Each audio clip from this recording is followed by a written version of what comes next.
Hello दोस्तों, आपका स्वागत है मेरे यूट्यूब चैनल में। तो शुरू करते हैं आज की एक और स्टोरी। गांव के किनारे एक पुराना खंडर था जिसे लोग काली हवेली कहते थे। सालों से वहां कोई नहीं गया था। कहते हैं कि रात होते ही वहां औरत के रोने की आवाज़ आती है। गांव के 4 लड़के थे, विक्रम, रोहित, अमन और दीपक।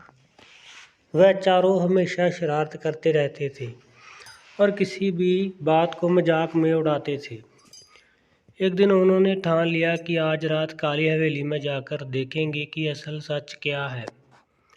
गांव के बुजुर्ग रामलाल ने उन्हें बहुत रोका कि बेटा इस हवेली में मत जाना। वहाँ एक औरत की आत्मा भटकती है जिसे बहुत दर्द मिला है। लेकिन चारों ने उनकी बात नहीं मानी। रात के करीब 12 बजे चारों लड़के टॉर्च लेकर हवेली पहुँचे। हवेली के अंदर घुसते ही हवा ठंडी चलने लगी। दीवारों पर पुराने खून के निशान थे जैसे दिखाई दे रहे थे। अचानक ऊपर से किसी के चलने की आवाज़ आई। कोई है क्या? अमन ने डरते हुए पूछा। तभी एक धीमी आवाज़ आई कि तुम लोग वापस चले जाओ। चारों ने हंसते हुए कहा कि अरे ये तो हवा है। जैसे ही वह आगे बढ़े उन्हें एक पुराना कमरा मिला। इस कमरे में एक टूटी हुई गुड़िया और एक औरत की तस्वीर पड़ी थी। दीपक ने तस्वीर उठाई कि ये कौन है। तभी अचानक टॉर्च बंद हो गई और पूरा कमरा अंधेरे में डूब गया। और उसी अंधेरे में एक डरावनी आवाज़ गूंजी कि मैं राधा हूँ। अचानक उनके सामने एक औरत का साया प्रकट हुआ। सफ़ेद साड़ी, खुले बाल और नाखून, खून से भरी आंखें।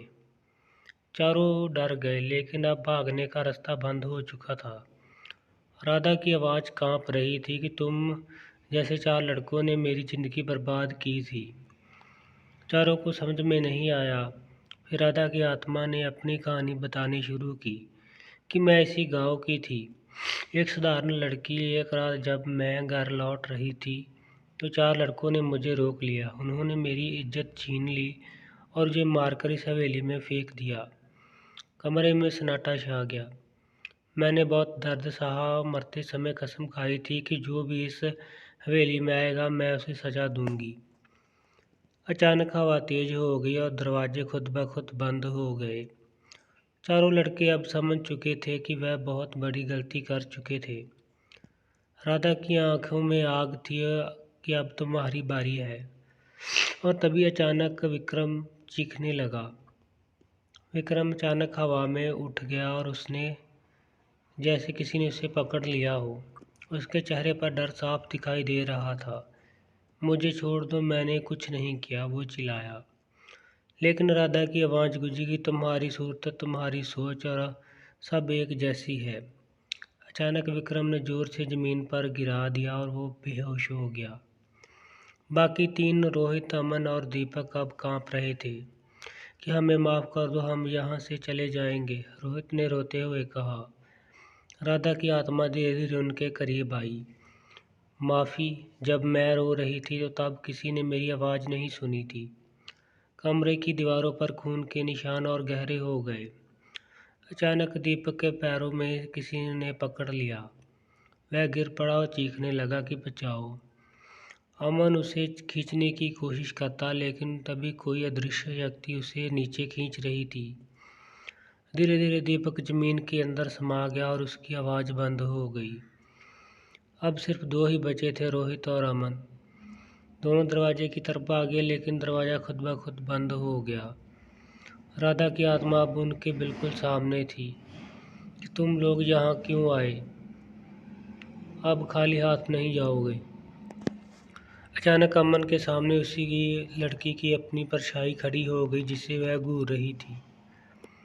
वह डर के मारे पागल होने लगा कि ये तो मैं नहीं हूँ। उसकी परछाई ने उसका गला पकड़ लिया और कुछ ही सेकंड में अमन भी ज़मीन पर गिर पड़ा। अब सिर्फ रोहित ही बचा था। रोहित घुटनों के बल बैठ गया कि मुझे माफ़ कर दो, मैं किसी न किसी को कभी मैं नुकसान नहीं पहुँचाऊँगा। कुछ देर के लिए सब शांत हो गया। राधा की आंखों से आंसू आ गए कि काश उस रात कोई ऐसा कहता। लेकिन अगले ही पल उसका चेहरा फिर गुस्से से भर गया। अब बहुत देर हो चुकी है। अचानक हवा तेज चली और रोहित हवा में उठ गया। सुबह जब गांव वाले हवेली पहुंचे तो वहां सिर्फ चारों लड़कों की लाशें पड़ी थी और दीवार पर खून से लिखा था कि इंसाफ हो चुका है। उस दिन के बाद कोई भी इस हवेली के पास में नहीं गया। कहते हैं कि आज भी रात को वहां से एक औरत की आवाज़ आती है कि मेरी कहानी कभी मत भूलना।